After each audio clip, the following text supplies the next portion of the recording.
আসসালামু আলাইকুম রহমতুল্লাহ। এনএসডিকে Japan motor original coil যারা চেনে না এখন পর্যন্ত, তারা কিন্তু আমার এই ভিডিও দেখে কিন্তু অরিজিনাল কয়েল খুব সহজে কিনতে পারবেন আর কি। তো এটা হচ্ছে অরিজিনাল আপনার এনএসডিকে জাপান মোটর। এটা দেখুন, একেবারে অরিজিনাল কয়েল।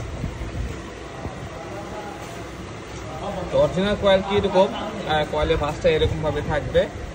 আর এগুলো দেখুন, এই যে তারগুলো দেখুন, মানে এরকম ডিজাইনগুলো থাকবে আর কি। প্রত্যেকটাতে এরকমভাবে তার মোটামুটি 3টা তার থাকবে। এটা যেহেতু ডেল্টা আর কি, এই জন্য 3 তার বের করছে। আর যারা 6 তারের মোটর আর কি দেখতে চান, 6 তারের আমি কিন্তু এর আগে দেখাইছি। এটা অরিজিনাল ডেল, মানে বেশিরভাগ মোটর কিন্তু আপনার ডাইরেক্ট ডেল্টা কিন্তু থাকে আর কি। সিস্টেমটা এরকম, একেবারে অরিজিনাল কয়েল দেখুন।